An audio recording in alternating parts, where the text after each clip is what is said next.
Hi, I'm Ron Halbritter, Technical Advisor for Legendary Auto Interiors, and I'd like to welcome you to Legendary Studio, where today we're going to discuss the foam modifications needed for your 1960 through 1965 A, B, and C body seat frames. And together with Randy Brown, we're going to show you why Legendary Auto Interiors is #1 with collectors, restorers, and enthusiasts worldwide. So let's get started. Our first example, we're going to use our 1963 Sport Fury. Now the Sport Fury has a flat insert that rolls all the way up over the top of the seat, and the outside bolsters are raised up. Now if you look at our molded foam kit has this horseshoe-shaped raised bolster. We need to shave off this upper portion of the bolster and measure these distances side to side on our insert so our insert lays nice and smooth and our bolsters are raised up. And we're going to do the same thing on the front seat bottom, and we're going to go into great detail on the adjustments you need to make your seat covers fit correctly. As you can see, our molded foam kit before any adjustments have been made. Our first step, we want to get our center point on our molded foam. We then want to draw a straight line so we know exactly where our center point is on our molded foam. Our next step, we want to measure the insert width on our seat cover, both on the front side and the back side. And you want to go from piping to piping. Now you can double check that measurement by turning the seat cover inside out and measure the distance between the listing pockets that are sewn into the seat cover. You want to measure the front edge along with the back edge to make sure this dimension is consistent. Now we want to measure out from our center line and draw a line so that the distance between the listing pockets that are sewn into the seat cover are going to match the two lines that you're going to draw on our molded foam kit. Now this is where we'll need to cut the foam. Now you see the front bolster also will need to be removed, so the insert section will lay completely flat. And to do that, you'll see Randy's using a foam saw to cut down through the lines that we've just drawn. This is where the listing pockets are going to tuck down in through our molded foam kit. Now we're trimming off that front bolster so the insert portion of the seat cover lays perfectly flat.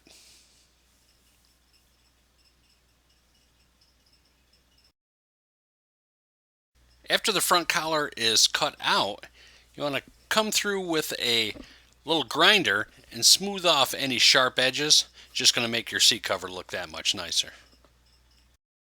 Once we put our molded foam onto our seat frame, you want to take a peek down through where we just made our cuts so you can see the paper-coated listing wire. Our first step, now that our front seat bottom is done, will be to measure the front seat top center line. We want to measure the distance halfway across the insert and then draw a center line from bottom to top. This will allow us to get the correct width of our insert. We'll need to measure the seat cover and then measure out from the center line that we just drew. Our next step, we need to measure the insert of the seat cover on the top edge and the bottom edge from piping to piping where the insert's going to stay flat. We then turn the seat cover inside out, and then we'll measure the distance between the listing pull downs, which are the little pockets that are sewn into the seat cover. We want to measure the top and the bottom edge of the seat cover, so that way if there is any taper in the insert, you can make your cut lines according to your seat cover. We then want to measure the distance from the center point out, and if it's consistent, all we need to do is draw a straight line on those points that we just drew. Now these lines are where we're going to cut down all the way down through the foam, so that way that listing pocket tucks down through the molded foam kit and attaches to our seat frame. Now keep in mind, we need to cut the top collar of that molded foam off just like we did on our front seat bottom.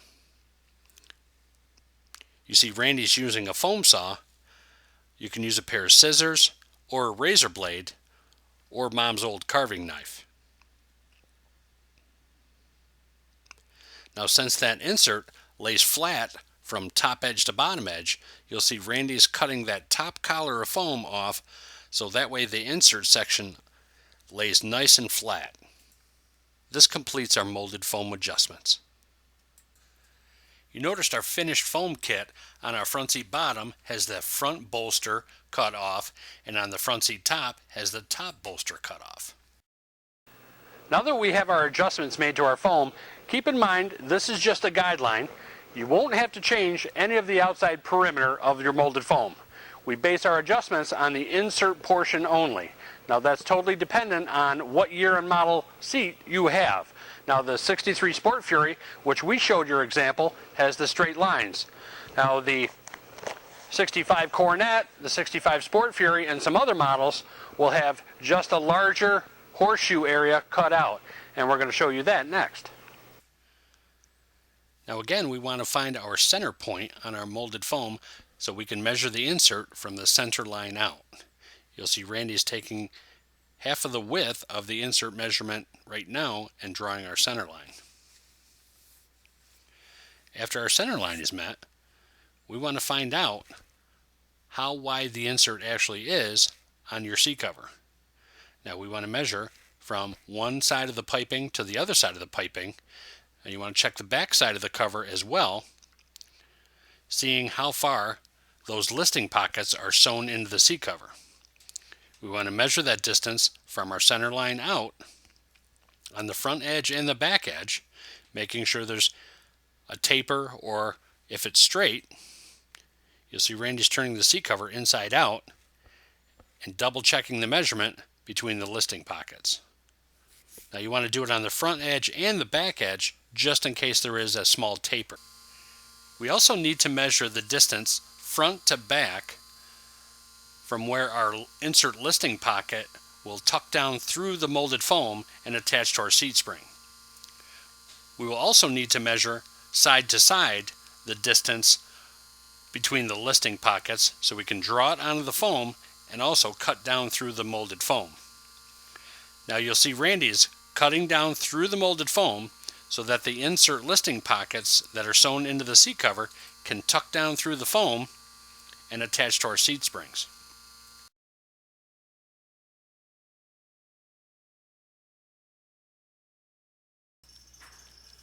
Now that our front seat bottom is complete, we need to find the center point of our molded foam. We need to measure across the distance in the center portion of the molded foam and draw a center line. Now we want to measure our seat cover, measure the distance front to back and top to bottom where the listing pockets are sewn into the seat cover that tucks down through the molded foam and attaches to our seat springs. You want to measure the top edge and the bottom edge just in case there's a taper on your seat cover. We want to repeat the process on the opposite side.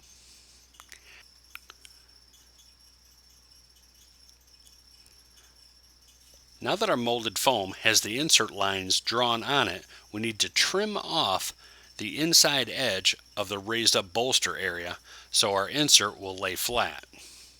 Our first step will be to cut it even with the flat portion of the insert, come back over to the raised area and trim it down.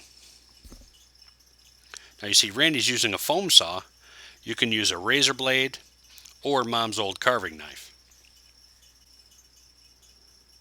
Now that the insert portion will lay flat when we're installing our seat, we need to cut down through on the outside edge of that flat insert area. This will allow the insert pockets that are sewn into the seat cover to tuck down through the foam so we can attach it to our seat frame. This concludes our foam modification, and now our foam is ready to install on our seat frames. Well, hopefully this video has been very helpful for you. Whether you have the horseshoe style cuts or the straight cuts or a combination of either of them, now you know how to adjust your 1960 through 1965 universal foam kit for your A, B, and C body kits. Now we'd like to thank all the people at Legendary Auto Interiors for making this possible. We'd like to thank all of our sponsors, and most of all, we'd like to thank you. For Legendary Auto Interiors, I'm Ron Halbritter. We'll see you next time.